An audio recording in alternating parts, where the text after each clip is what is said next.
Not the pony, not the pony. What's up, everybody? Welcome back to the Queer Collective podcast. My name is Carbon Copies. I'm Emily Karbon, here to save you 15% or more on car insurance.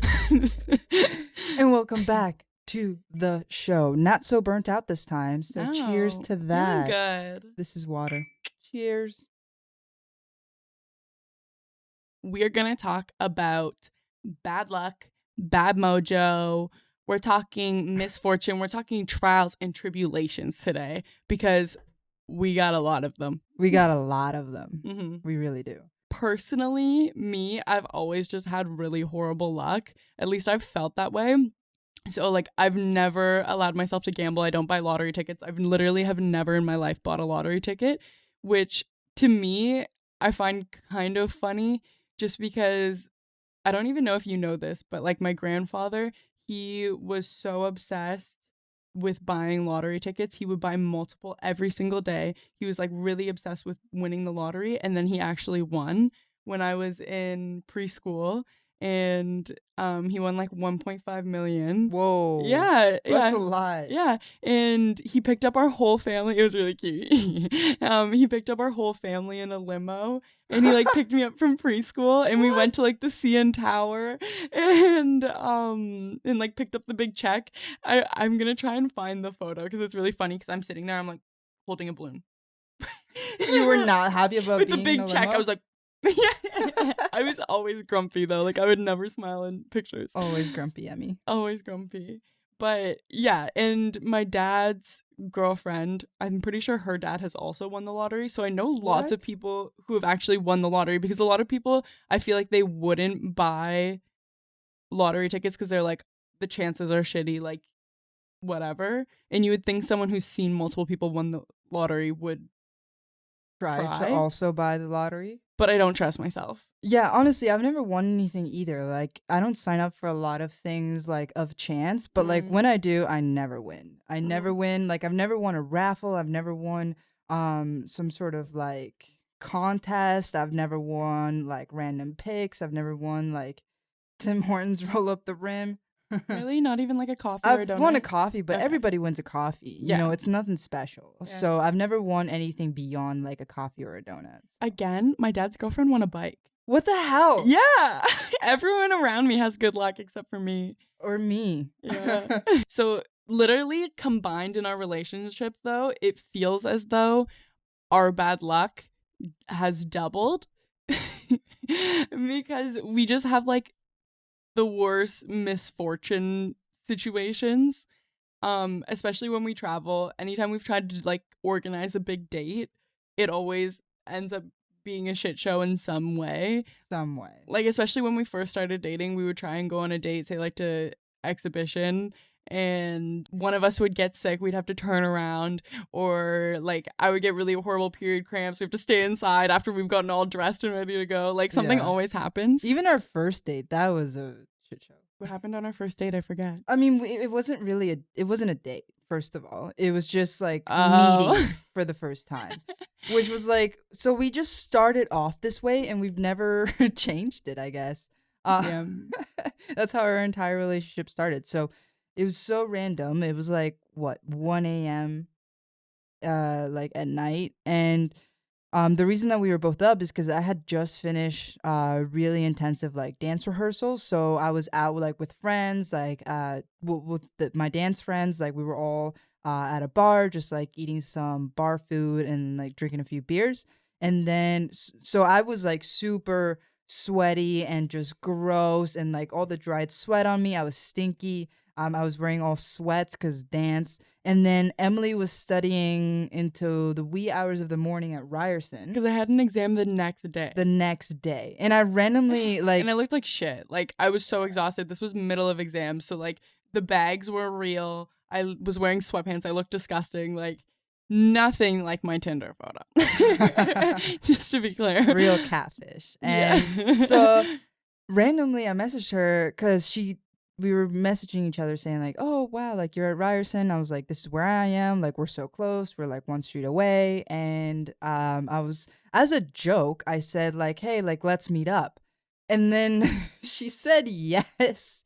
And I was like, wait, what? Like, I didn't I expected you to say no, which is kind of why I asked. And I know that sounds so weird and twisted, but it was Yeah. totally a joke.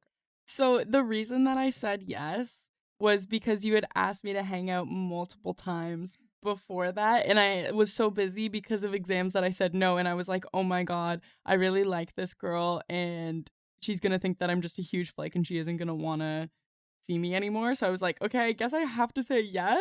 So I did. And then it was like 1 a.m. Nothing's open. Nothing. So we met in like the middle of Yonge and Dundas Square and we're just like, okay, so what do we do? Yeah, we met up. We were both disgusting, smelled bad, in sweats, and we were like, "Hey, so where do we go now? Oh, there's nowhere to go."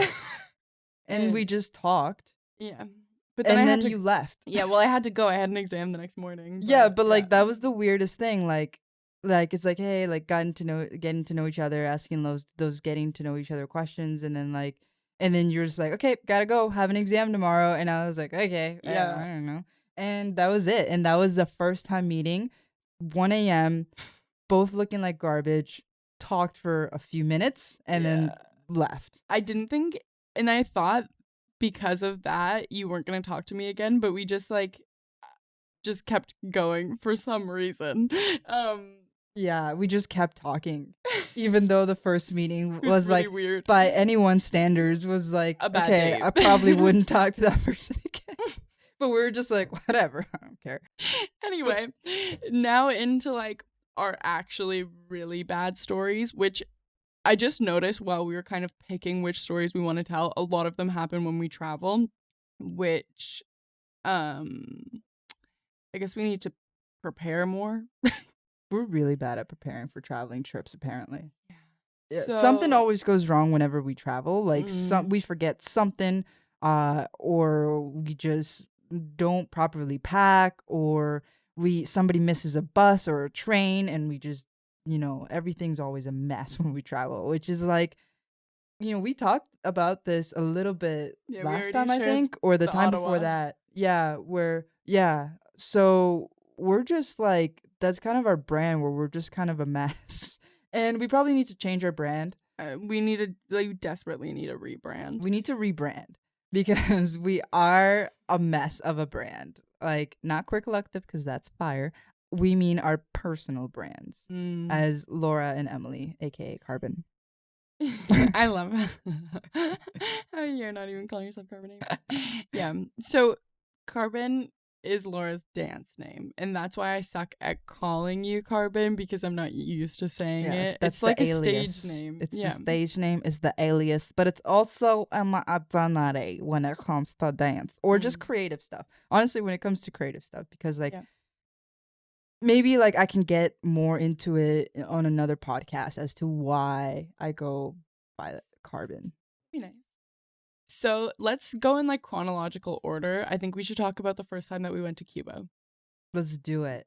So we went to Cuba, and overall it was a really great trip. Yeah, it was fantastic, by the way. It was like, loved it.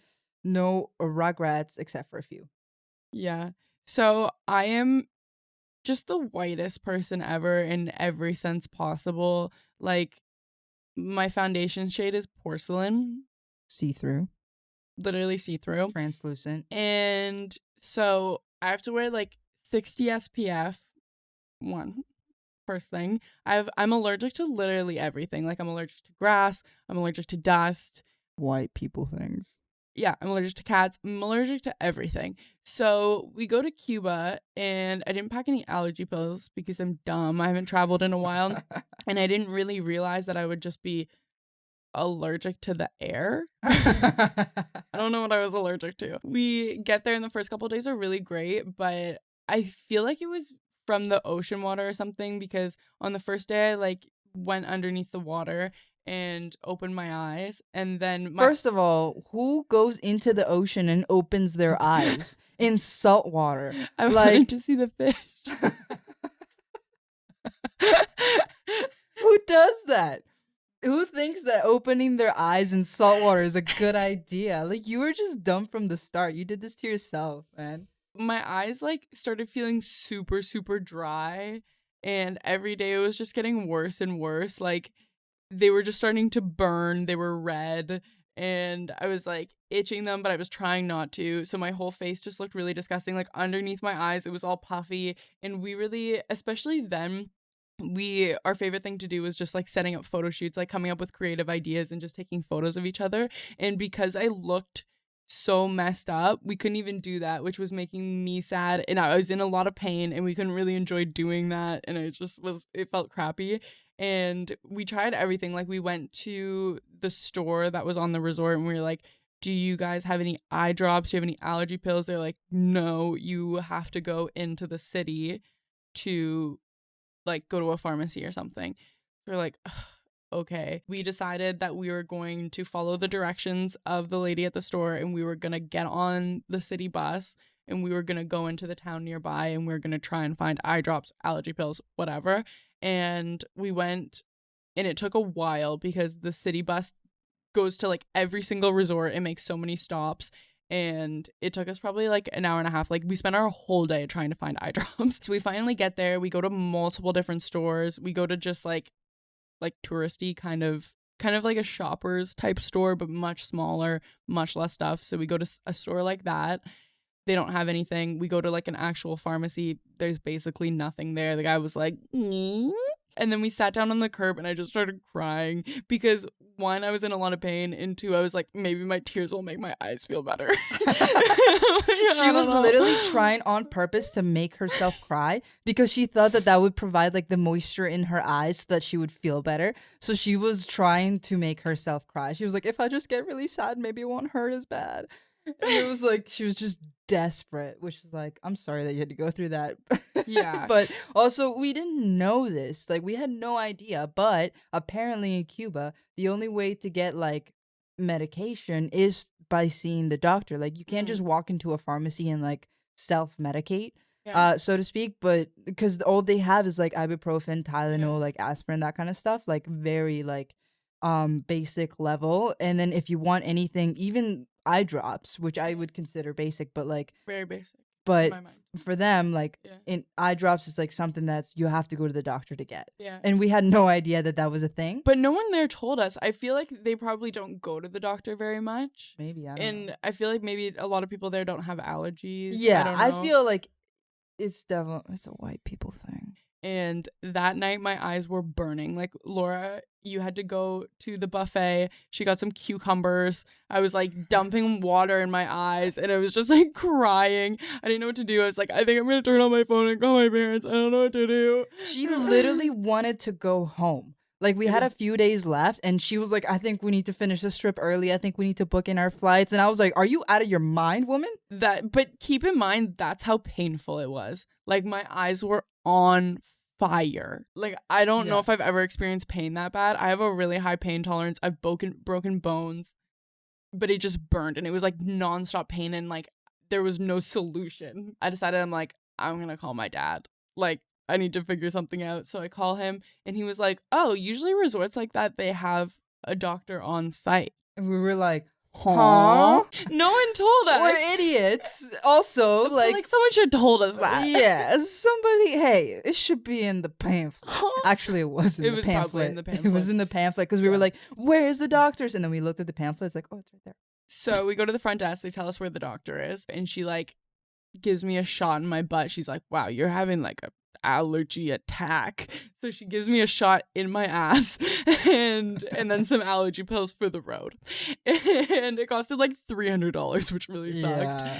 But your insurance covered it. But the funny thing is, while we were in there, so at this resort we were at, we didn't really realize that we booked the party resort, but we did. And people pop off in Cuba. Partied. Especially you Montrealers. You guys go off. And it was like people in their like 40s. Yeah. Young people and people in their 40s were going crazy. I don't know if this is true for all French Canadians, but the French Canadians that were at that resort, y'all were wild. Y'all were so wild. I was like, oh my God. Like, the people were so crazy. Our favorite thing to do was just sit in the lobby with a drink and just people watch. Just people watch, yeah. It was crazy. and people were like falling into bushes, needing to be driven home by the employees on the little golf cart. Like people were just, it was crazy. They would break their leg. They would go to the resort. doctor. At the resort, they broke their leg. They were so drunk. They'd break their leg. They would get their leg, all like cast and whatever, and then they'd roll back up to the club in their wheelchair. Just did not care. And then there would be like people at night like in the bushes and stuff like that, and then people like the employees in their golf carts would like go along and just collect the people, drive them to their rooms and just put them back. And I was like, dear God, these poor employees. So yeah, while Emily was at the doctor's office getting the shot in her butt and getting some eye drops, thank God, the next person that was waiting, it was a lady that had apparently broken a rib because she was partying so hard, because she's hardcore like that. Huh? And we're like, whoa. Just pause for a second. When I go on a vacation, I want to feel better when I come home. Like, you're coming home with a broken leg. That takes like weeks, months, like what? To repair? Or a broken rib. Anyway, continue. That's just absurd to me. So he was like, oh, like there's a gringa over there with the broken rib. Context, gringa means like just like Western person. Yeah. It's kind of like not degrading, but just like a slang term for anyone who's white, basically, that comes in and like very clearly from like a Western country. But it's like a little bit of an insult. Like it's a little. If your dad were to call you a gringo, like if you did something, then it's not an insult necessarily. Yeah. It's more like teasing. Yeah, it's more like teasing. It's like if I forget like Spanish words, like somebody will call me a gringa. Yeah. So yeah, but you had already been talking to the main doctor in Spanish. Yeah, I was talking to the main doctor in Spanish because she didn't speak that much English, but she got fine. But she got by fine.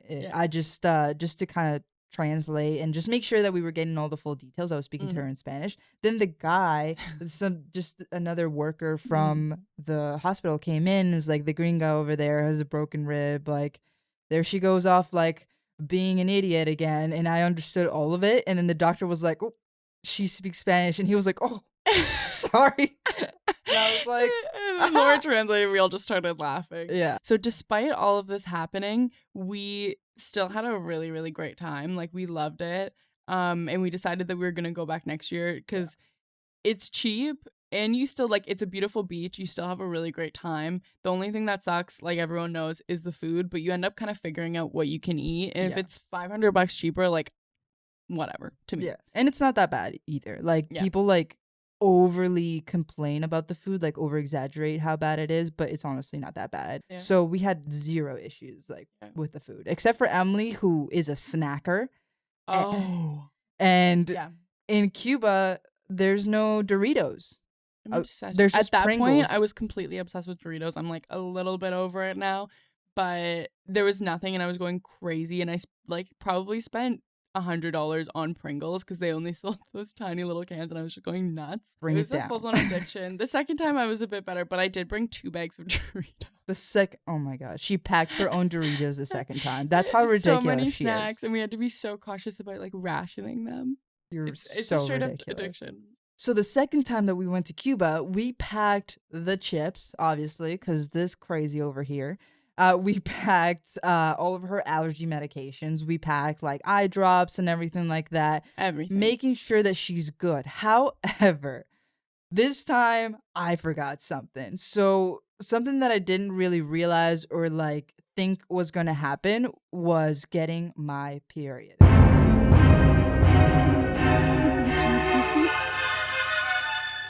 And that's a problem, okay? Because of course, while we were in Cuba, I think like 3 days before, I got my period, and I went to like the in-hotel store, and all this stuff, and like asked around and everything like that, and there were 0 tampons or pads anywhere to be found at all. And I was freaking out. I was like, what am I going to do for the next 3 days? And randomly we met a lady that we were just like chatting with, and then Emily told her my story for some reason, and she was just really nice. She was really nice for sure, and she was resourceful as well because she had extra pads that she didn't even need at all. It was like a just in case thing that she gave to me, and she saved my life. Thank you. The reason I asked her is because we're not very social when we go on vacation. Like sometimes we'll talk to other people, but this lady literally talked to every single person in the resort. So I was like, she knows so many women. I was like, if you have tampons or if you could ask around, that was my like MO with that. And she like, when she goes to Cuba, she knows that the resources are very limited. So she actually like goes to the dollar store and buys a bunch of things for the workers instead of just like giving them tips. Like she leaves out like little things for them. So she had bought a box of pads, which obviously was still kind of a dilemma because we had a few more days left and you can't go swimming in a pad. Yeah. So that kind of sucked.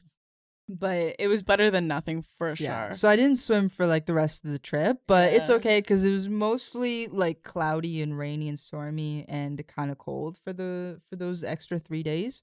So it wasn't a big deal. And like the days that it was like super sunny, like I was good. I hadn't gotten my period yet. So I actually got to enjoy the water regardless. So that was actually super lucky. That was kind of the only problem on that trip. We were really careful about packing everything except for that. But the ridiculous thing is, you asked me, you're like, did we pack tampons? And I was like, no, didn't you just get your period? And like I had just gotten mine, so I was like I don't need them. But you just believed me. Yeah. You were like, oh yeah, and you didn't pack anything. It was like, okay, it's like I'm your keeper. I don't know why I was such an idiot with that. I was like, hey, do we need tampons? And you were like, no, we don't need them. And I was like, I trust that. Which didn't make sense because I know my own body, and then I just like trusted her answer, which I was like, why the frick would I ever do that? It takes 2 seconds to pack a Diva cup. Pack your Diva cup, let's go. Now, honestly, even if I'm not gonna get my period, I'm just gonna pack a fucking Diva cup now because I'm like, just in case. Yeah. Also, those things come in clutch. Yeah. Yeah. If you're on the tampon or pad game and you're not on that Diva cup game, get on that Diva cup game. It's way better. It's crazy. I love it so much. Way better, less waste. You don't have to pack a bunch of them. It's just the one thing. And like it's reusable and you're good. It blows my mind. I love it. Yeah. It's amazing. Except the first time I tried it, I was terrified.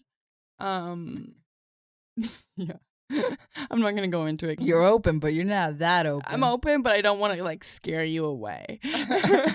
I definitely overshare, but I know that other people have limits. Did anything in your life make you feel like you have bad luck before you met me? I don't know if bad luck is the word for it. More just like, I just expect that I'm not going to get anything handed or like win anything. For some reason, that's just not how my life works. So I definitely don't expect any like good luck. If that counts. So in the middle of our 2 Cuba trips, another trip we went on. So we've already talked about our like rail pass. If you've which podcast episode was that we talked about the rail pass? That was the one with Lhasa. Really? Oh yeah. Going back to the rail pass that we bought last summer, and if you don't know about the rail pass, go watch embarrassing celebrity stories. That'll give you more context. But we had this rail pass, and after our trip to Ottawa, we decided, let's go on a bigger trip. Let's go to Halifax and let's take the train using the pass. So we packed up all our stuff. And this time we did not miss the train. Thank God. That would have been a much harder thing to reschedule because it's Halifax. And Halifax, the train takes a day and a half to get there? Yeah. You're like 28 hours on the train or longer? Yeah. Yeah. So big trip. And part of that is just spending on the train. But we were like, okay, pack your allergies, all of the allergy pills, pack your allergies, not the pills, just pack your allergies. Pack your allergies and then pack the allergy pills for the allergies that you're packing. And I was like, pack the tampons this time. We're going. All right, we got this. We're all good. And also in Halifax, you can definitely buy tampons. So we're good there. And we were like, all right, we're so prepared. We're so prepared. Let's go. So we get to Halifax and we have a great couple of first days. Like when we get there, we didn't realize this, but like it was actually Pride, like the Pride weekend when we got there, and it was totally by accident and unplanned. We get there and there's just like Pride events everywhere, and we're just like, Like, whoa, sweet. it was so sweet. I was like, wow, some good luck for once. Yeah. And then we like having a great time. We're like, whoa, this is like such a great trip. Like nothing can go wrong. And then it did. Yeah. Because Emily here forgot to pack her other meds that aren't for allergies. You forgot to pack your ADHD meds. You forgot to pack your like mood and like antidepressant medication, which the thing is, when you miss those pills, you go through like some really shitty withdrawals. Like you'll just feel really emotional. You don't feel like you can get out of bed. Like it's really shitty to miss those pills. Like you feel great when you're on them. Well, like it depends on the person, obviously. I'm not gonna like completely vouch for like mental health medications.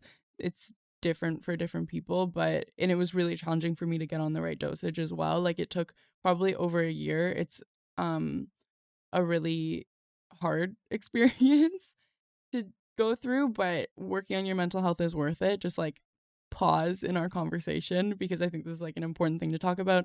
I never felt like I could see, I guess, like the light at the end of the tunnel with it. It felt like I was just in this like really scary dark cave, and I never really tried to get myself help until I met Laura and you kind of like pushed me to go do it because you were just worried about me. And so I started going to counseling, which has helped a lot. Like that was definitely a major factor. And I started working really hard to like find the right dosage, which is really challenging because it takes probably about a month of these really shitty side effects for every medication that you get on, where you just like you feel like crap for a whole month, and then after that month you start feeling the effects, you start feeling better. So it's like you already are depressed and then you have a month where you feel even worse, and it's like like that sucks. Like we need more freaking research on mental health medications, but it took me an entire year to find the right dosage, and I'm finally here and I'm finally like feeling good. So I hope maybe that is something that somebody needs to hear if you're struggling and you feel kind of hopeless with it. I did as well.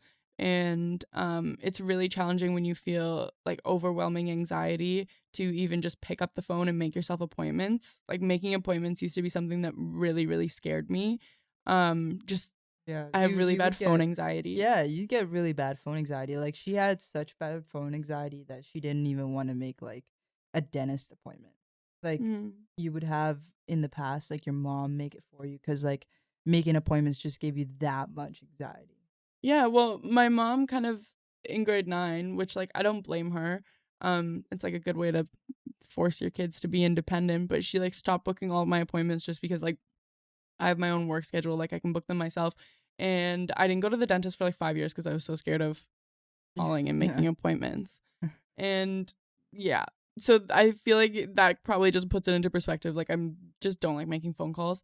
And yeah, but moral of the story is I put in the work. I started going to like group therapy. I went to counseling. Like I did a lot, and I'm feeling better.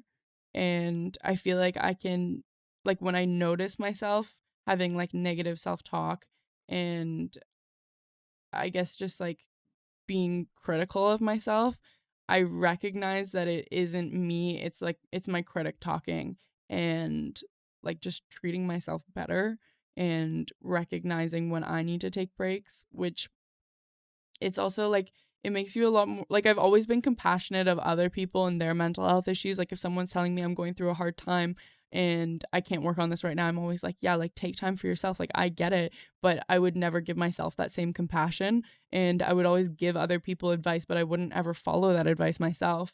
And I think just going to counseling, like I recommend it for everyone, even people who maybe think that they don't have any problems like you do. You know what I mean? Like, trust me, you do. Everyone can benefit from going to counseling. It's an outsider's perspective who can just like break down things that, like, the way that you're thinking, your thought processes that may be kind of toxic to you. Yeah. And And it, it's not yeah. in a sense like when you say like for people that think that they don't have problems like you do. It's not in a sense of like you're like flawed and like Mhm. you need, someone to fix you or something like that. It's more so just like everybody can benefit from counseling. Yeah. Like no matter how mild you think it is or like if you think like no it's okay like I can handle this on my own, like I'm sure you can, but it's also always really nice to have help, and 9 times out of 10 that extra help will really push you forward instead of it making like a long dragged out painful process. Yeah. Um, And I'm really proud of you, A, for getting help, and B, for opening up about it, so thank you. yeah. Yeah, I'm not usually one to like post about it. I've never been the kind of person to put like huge paragraphs on my Instagram. But like if someone talks to me about it, like I'm very much open to talk about it. I think I'm just like I don't really feel like writing a giant paragraph on Instagram. Like that just feels like kind of performative to me. Like if that's something that helps you share your story, I'm like I don't judge anyone. I love reading like those big captions. It just like doesn't feel like a way that I like expressing myself. I really like talking one-on-one with people. And even like this, like it feels nice sharing it. I feel like maybe someone needs to hear this and I hope it helps. And the way that that ties into the Halifax trip as Mhm. well is that, now that you've kind of like given some context of like, okay, this is how bad it is and this is like what it took to get to like a good point. The fact that she forgot her medication was like a big deal. So because she all of a sudden just like hard stop was off of it because she forgot it, all of a sudden she started feeling all these crazy side effects and all these like just withdrawal side effects, which just made the experience really really negative, and like she wasn't feeling to the point where you could like barely get off of the bed, which was like I that's was like bawling my eyes out bad. like uncontrollably. Yeah, so we Yeah. had to do something. So that's what went wrong during the Halifax trip, or Yeah. like I There's multiple one things, of but the that was the things. first That thing. was the first thing for sure. So we had Yeah. to like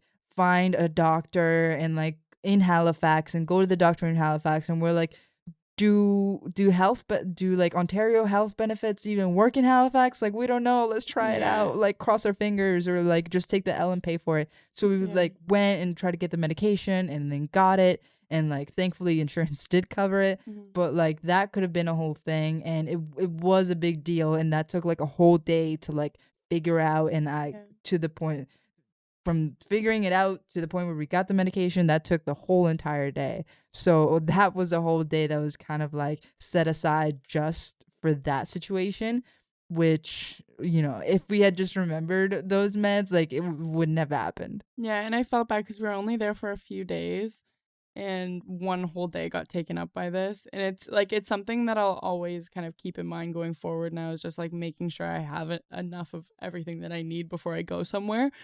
Obviously, With every mistake, we learned something else. it's always a lesson for sure, a hard lesson to learn. But yeah, while we were there, we didn't mention this. So this kind of transitions us into our next Halifax story. So we don't have a car and we really like going on long distance bike rides. Like it's just something that we really love to do, just like going on adventures. I feel like my bike can take me anywhere. And that can be a problem because she Yeah. thinks her bike can take her anywhere. But at this point, now we've upgraded our bikes and we've got really like fancy, nice road bikes. And keep in mind, like while we were in Halifax, we did not have the nice road bikes that we have today. We had really terrible, like old mountain bikes that wouldn't work in the mountain anyway. Like it was just like our most like for yours the brakes didn't work, for one for mine like one brake didn't work, and like it was really terrible just to like ride it. Like it was a big struggle. Like now we like go and we're going fast and it's like a breeze, but with our previous bikes it was like terrible. Like just going up like a little slope was like Exhausting. yeah. So, and Halifax is all hills. Oh my God. And I It's didn't all have hills. brakes, like massive hills. Imagine going All down a hill hills. with no brakes. It was terrifying. All hills, no brakes. Yeah. Live fast. Eat ass. So I did not realize that it was going to be so hilly, which was really scary on my no brake bike, which is just idiotic. Why am I riding a bike with no brakes? And Laura's bike was from Canadian Tire, which like there's nothing wrong with that. It was just like a cheaper mountain bike. And road bikes, like you can tell when you're biking, someone on a road bike can pass someone on a mountain bike easily. And like I've tried, like when I was on my old bike, I'd see someone pass me and I was like trying to match their pedals, and like the bikes just go way faster. Yeah. Is the Well, point. road bikes they're meant to go really fast on the road, right? So not only were we trying to do a road bike type trip on mountain bikes, but our mountain bikes were so old and broken and just terrible. Like they wouldn't even be held up to the standard of a regular mountain bike. So despite us having these shitty bikes, I still loved going on bike rides. Like I would ride my bike everywhere. I loved it. My sturdy, reliable steed. Just brake with my foot. Wore out a lot of Converse. So the thing about going out east is it would be really fantastic if you had a car, because everything outside of the city is like magical. Like there's so many cool places to go to, but they're also far away. And we decided, like mainly I decided, I was like, I really want to go to Peggy's Cove, which is really beautiful. Like let's put a photo here. It's so pretty. I took that, by the way. I took all of these. Yeah. So it was magical. It was really, really beautiful, and it was definitely worth all of this. But I just wanted to go somewhere outside of the city. I was like, we're here. I need to see something touristy. Why don't we go on a massive bike adventure? I'll pack us sandwiches. Like, we'll be super ready for this. We can do it. Google says it'll take how many? Let me check how long Google says it was, because just for like accuracy, I just want to know. So pause. So this is what Google Maps claims. It claims that it'll take 3 hours. It is 50 kilometers. This is only what it's claiming. I'm going to put this map up on the screen here. Screenshot.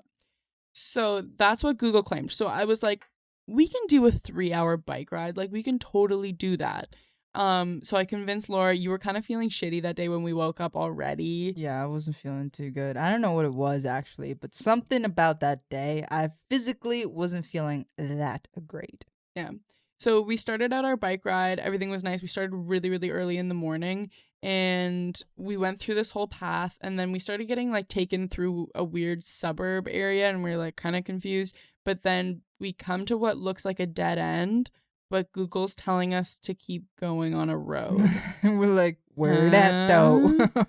Like, what? And they're like, turn left on Old Halifax Road. And I was like, huh? Where? There's no road. We were so confused, but we saw this weird path, like really worn out path. There was literally no road. There was no actual road. You think road is like gravel or concrete or something, or like even a bike path, like anything. At least dirt, like.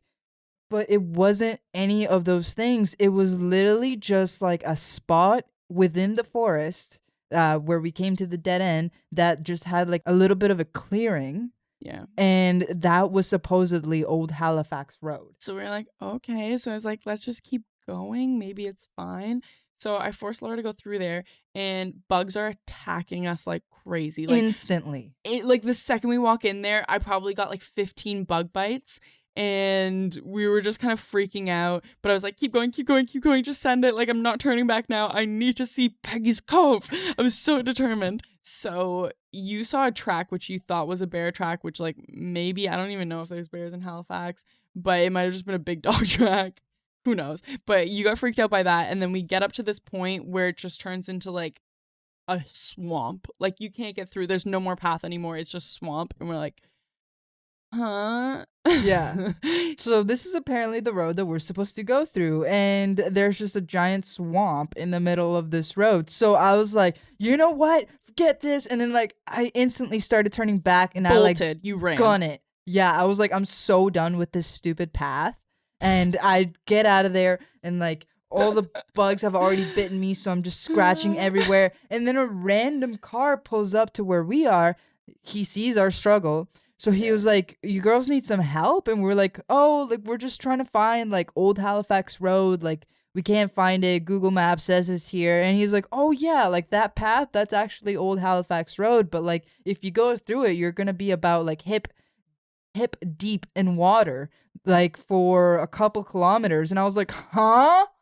Hell no. Like, I am so done with this. I'm so mad. I'm fuming at this point. Yeah. So I find there's like kind of a highway-ish road, and we just decide that that's what we're going to do. I like am strongly convincing you to keep going. I'm just like begging you. So we keep going, and I don't understand why we weren't just taken on this road in the first place. Yeah. So we had to, from the dead end that we were at, we had to bike all the way back to almost where we started and then get on like the main road. So we were biking on the main road next to all of the cars with no brakes. Just on the way there, it definitely took 4 hours. Google Maps said it was going to take 3, and it took us definitely 4. We ended up biking, instead of like 50 kilometers, we ended up biking 70 kilometers. Definitely, or more. Yeah, so hard. That was so difficult. In Halifax, I don't know if y'all notice.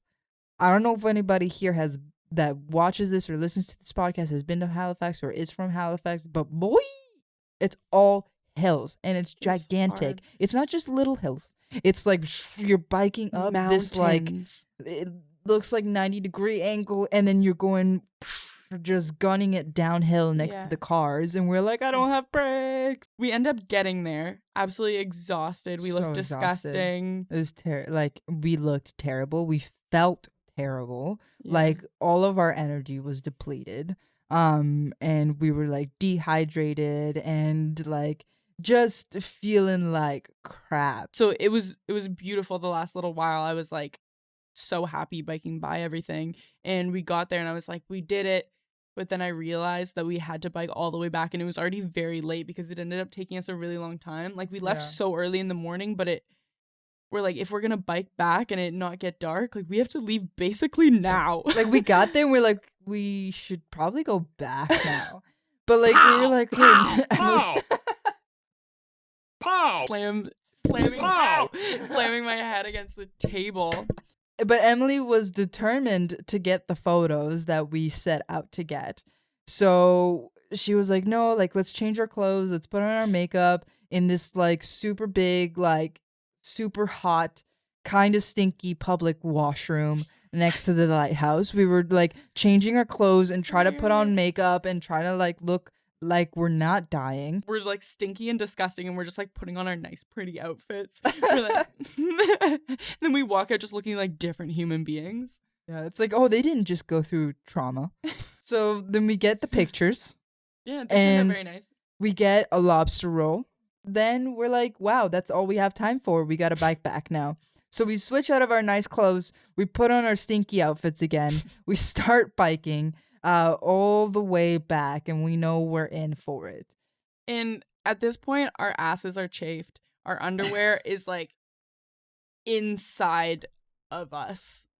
So far up. And so far up in the booty. You keep trying to readjust yourself, but no position's comfortable at this point. I need a diaper. But we're like trying to stay positive. At this point, I'm the one being negative, and I think you just I got some weird second wind, and I was like, come on, we got to do this. We got to get through it. You carried the team. And you carried the team on the way there because I was so grumpy and didn't want to go. But I carried the team on the way back 100%. Because I knew that there was no other possible way to get back other than the way that we came. And I was like, we need to make it back. There's no way that we can't make it back because we'll die. And we didn't have bike lights because we didn't really realize that it was going to be dark on the way home.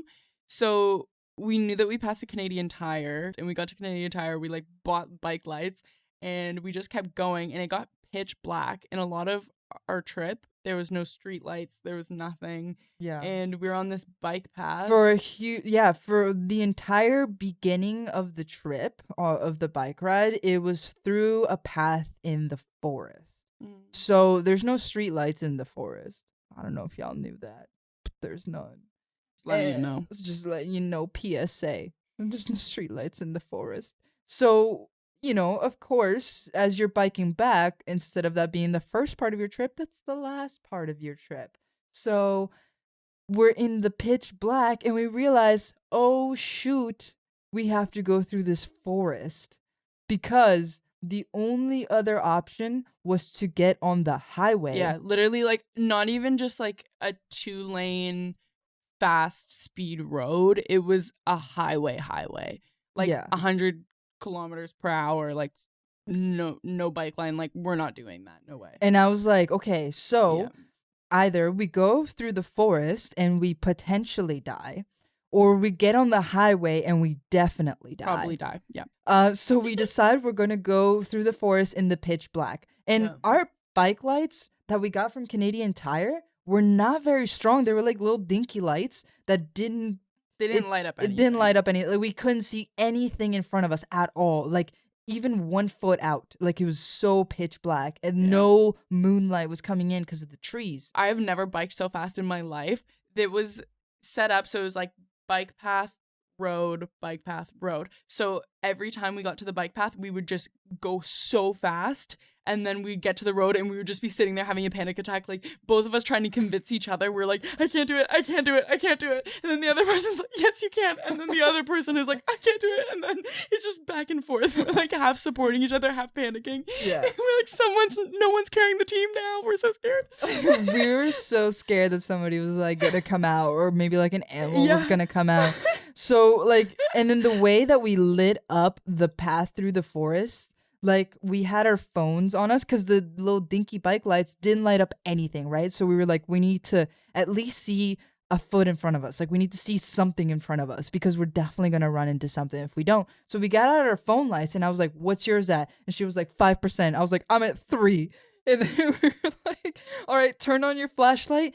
Stay next to me the whole time. Don't you dare fall back. Let's go. Bike as fast as you possibly can and don't stop for anything. And I was like, ready, set, go. And we were like, yeah. And like, at this point, keep in mind, we've already biked like 7 hours. We were just depleted of energy, but we were like just pulling it out of us. And we were just like biking as pure fear, fast as we possibly could out of pure fear. The adrenaline kicked in. And so like we managed to make it through this forest path onto the road where we just like paused. We put our bikes down and we were just like, but like not even out of exhaustion, mostly out of like the pure panic that was set in while we were biking through the forest. Like at one point I saw, like, as we were biking through the forest, like I saw a light coming towards us and I was like, we're gonna run into someone. Turns out it was a firefly, which I hadn't seen in years. So I was like, oh my God, those still exist. What the fuck? And then I was like, just keep biking. Right before we decided to get off the path, though, because there was road available to us now, but the path was faster. So we were like kind of going through the path still, but a bunch of groups of teenagers were passing by us and they kept kind of like coming at us and talking to us, and we were just getting scared because we couldn't really see them. We didn't know what was going on. It was really dark. We're like in an unfamiliar place. What are you kids up to? Yeah, like, what are you doing? So we just decided to get off. We were like full blown panicking at this point, and I don't think we got home until probably like 12 a.m. We left at 7 a.m. Yeah. It took so long to get there. That's why I'm not even back. Yeah. And then the next day, was the next day when we got on the train? Yeah. Yeah. So we did this on like our last full day there. So if we hadn't gotten back, we would have just missed our train. Yeah. Which would have been on brand. Those big long train rides, they only schedule them like twice a week. So you like, if you don't get on that train, you're not going home, basically. Yeah. And not even twice a week. I think it's like maybe a weekly thing. Yeah. Our bodies were just wrecked after that trip. Like, it took like days to recover after that.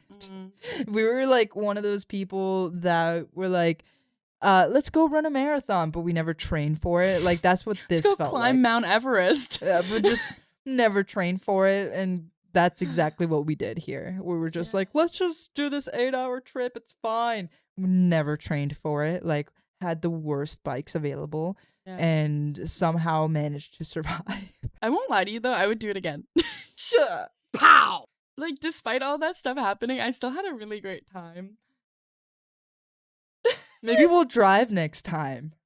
I love long distance biking. It hates me, but I love it. You're ridiculous. Yeah.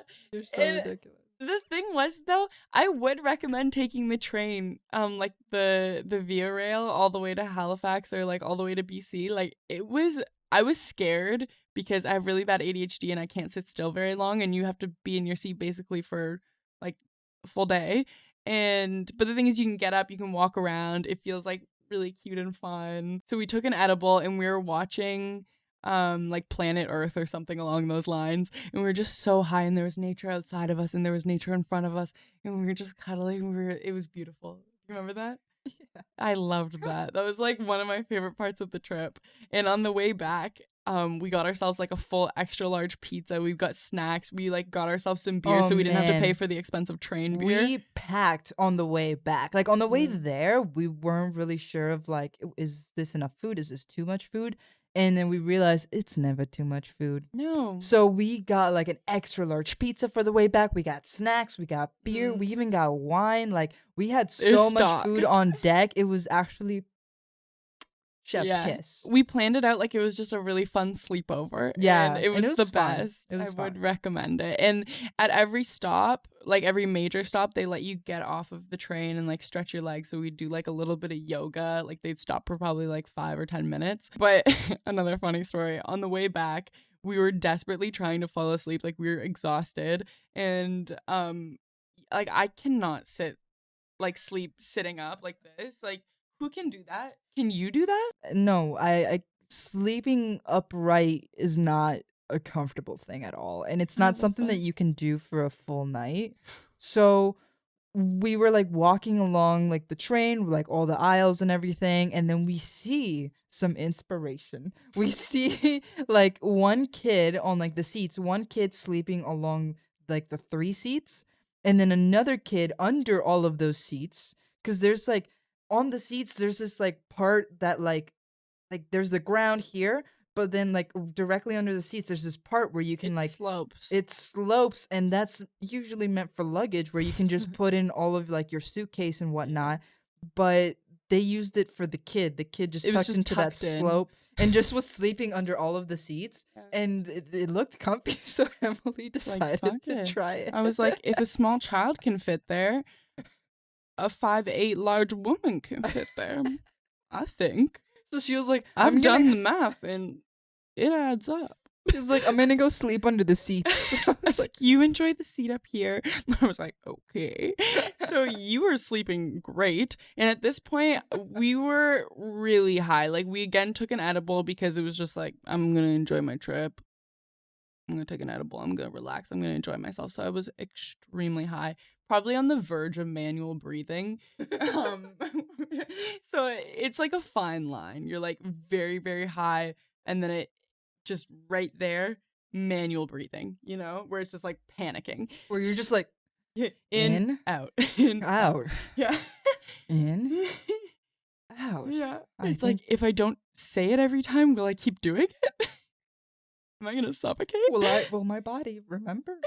So I squeeze myself under there, and I have like my pillow, my blanket. I set it up. It's pretty nice, and the flat part where your feet go, that's not very comfortable. But if I can like get myself underneath and like tuck my legs in, then it's pretty sweet. Like, I'm comfortable. I'm laying down. I'm horizontal. I'm sleeping, but I get comfortable. I close my eyes, and then I start thinking. I'm like, what if you wake up and you sit up and you slam your head? What if I forget I'm under here? What if I can't get out? What if I'm stuck right now? So I just kept pulling myself out, and I realized it's very easy to pull myself out of there. Like, just as easy as I got in, I can get out. So I pull myself out, and I'm like, oh, no, it's fine. And then I'd put myself back in, and I'm like, this is nice. And then the same thing would happen. I think it happened probably 10 times.